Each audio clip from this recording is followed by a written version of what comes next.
Hey guys, Sean, Leslie Lover Dummies. Try something different today. So my Byrna SD and my LE, well not so much my SD because it's modified now, but my LE, comparatively to videos I've seen of SDs firing and LEs firing, my average doesn't appear to be as high. Now, there are clearly other factors at play like temperature and such, but something I noticed in those videos was the rate of fire. Intuitively, based on other markers, I've given the Byrna its best chance by, taking kind of a longer pause in between shots, so to speak.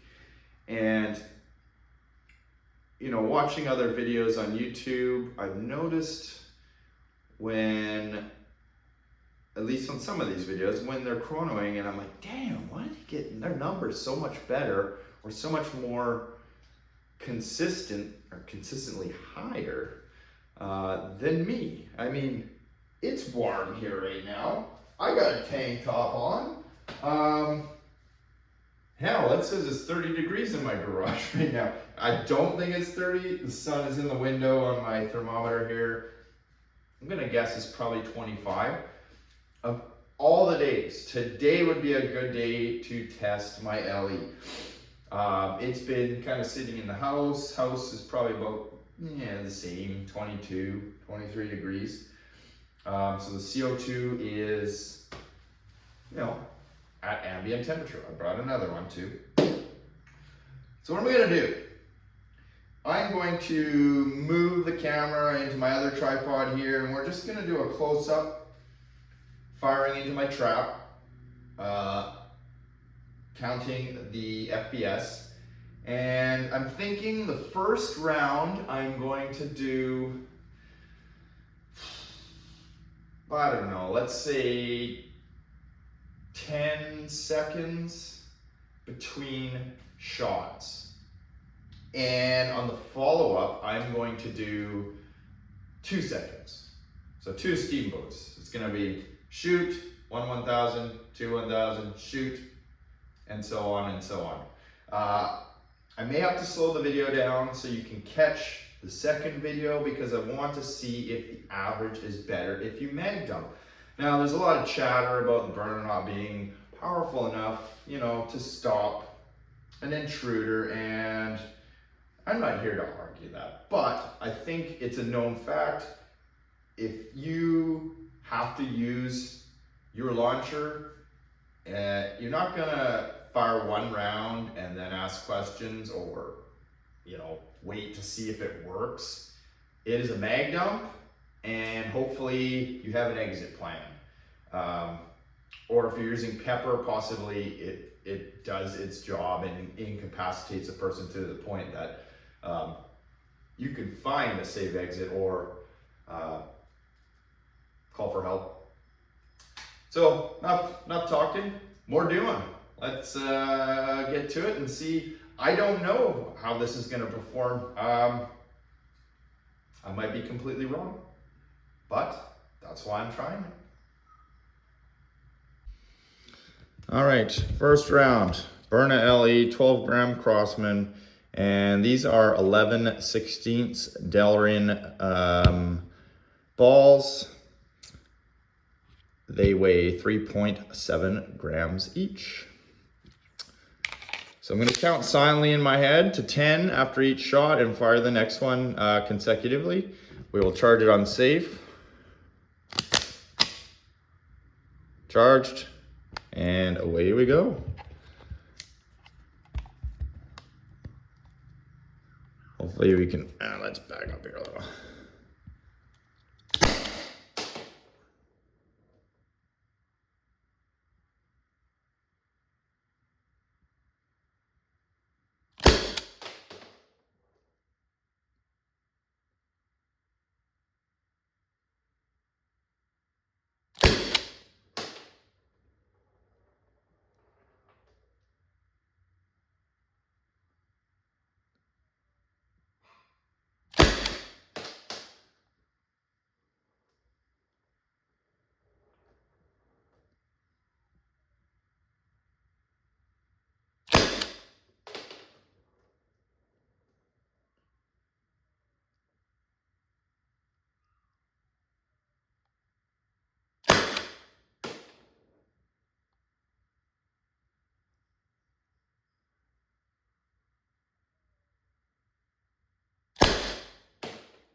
and that was the last one.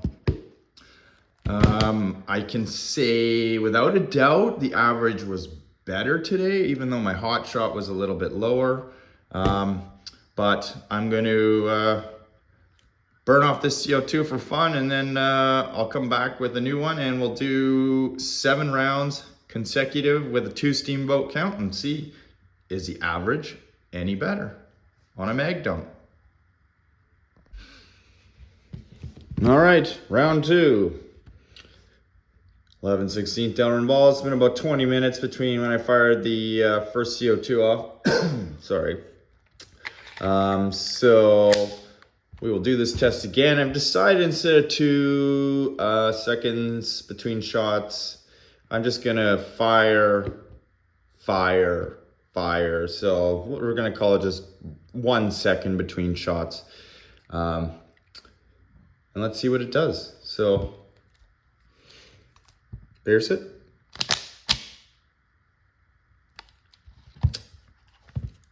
Seven rounds.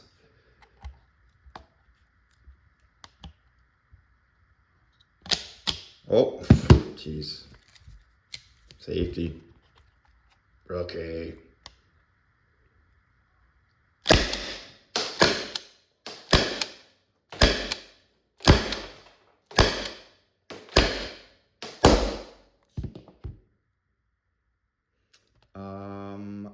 Yeah, and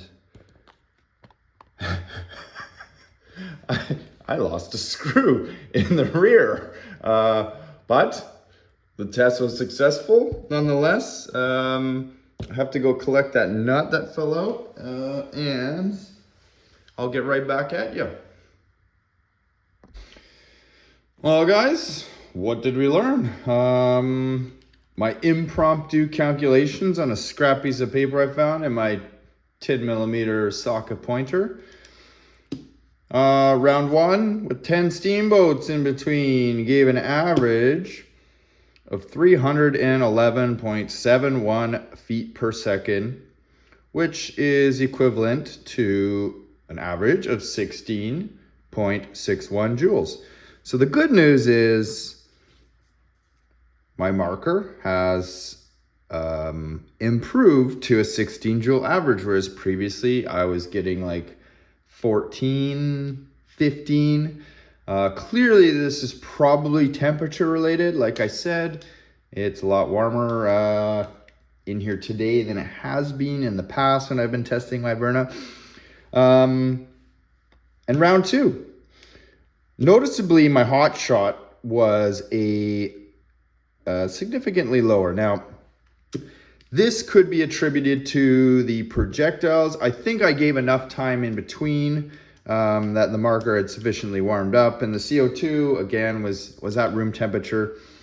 But there's always that chance the CO2 had less CO2 in it, or I do use the same projectiles when I repeated the test, so they could have been out of order. One maybe slightly tighter than the other. You kind of get where I'm going. So hot shot was a little lower. It fell very similar to the first one, although not quite as low, but obviously didn't start quite as high. Then it goes up again, 310. Right here is interesting because where this jumped, I've seen this happen before in the first round where it jumped up significantly from where the second and third shot were. The consecutive shots held very consistent here. So 316, 316, 316, and it finished off just slightly better. Again, I'm gonna say it doesn't matter if you fire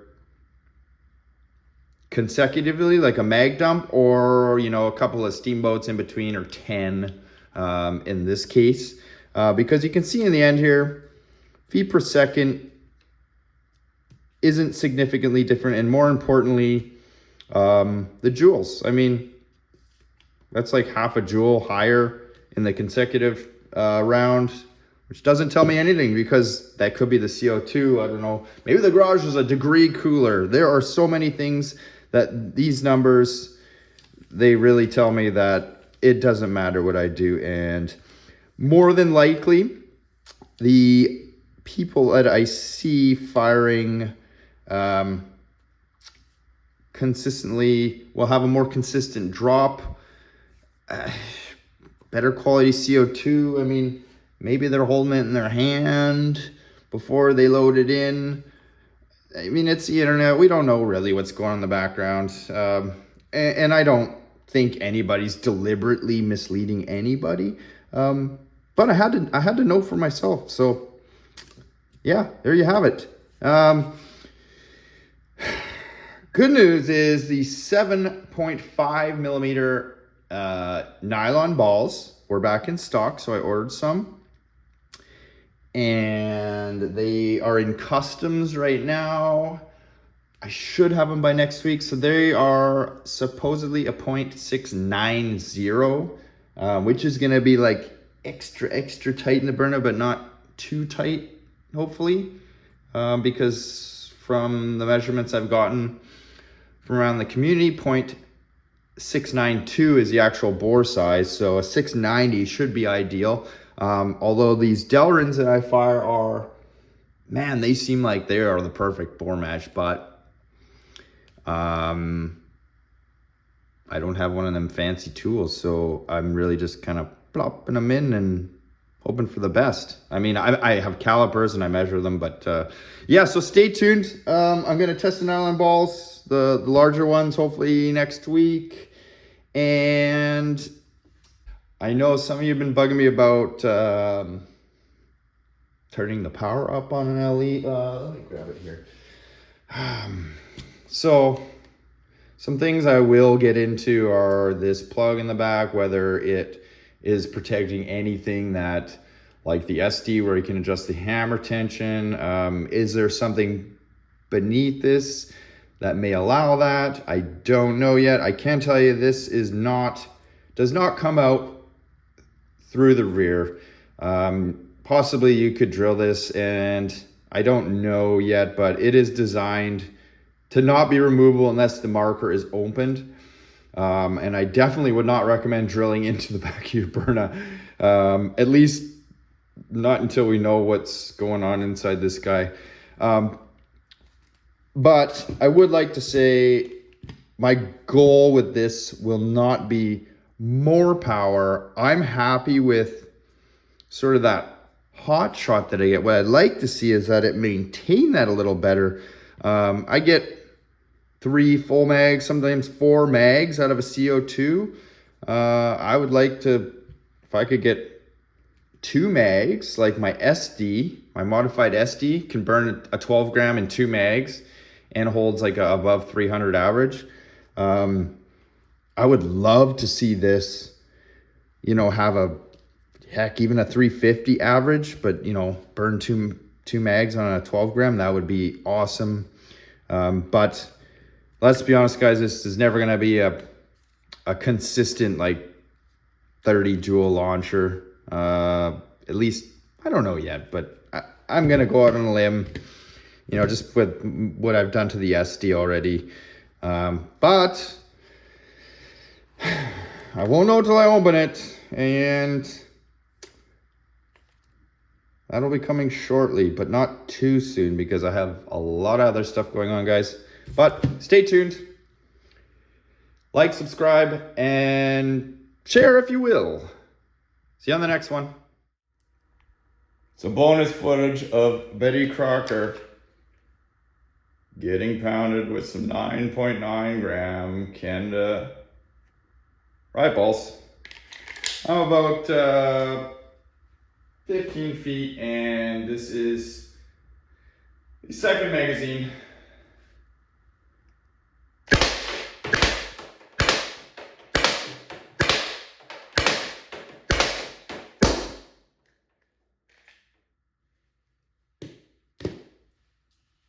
Let's check that out.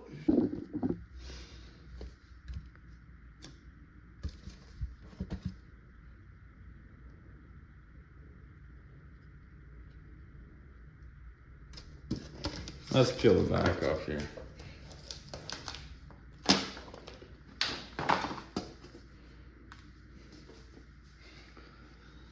All right, there we go. Yeah, I mean, it's not punching holes, but those are stingers, guys. I don't know what else to tell you. I still don't think I'd want to get a mag dump on those, you know, regardless. Our joules are cumulative too, so, you know, focusing in on a small area, 10 joules, 10 joules, 10 joules, suddenly, you know, you're at 30. It is cumulative, trust me. But you have to hit in the same area.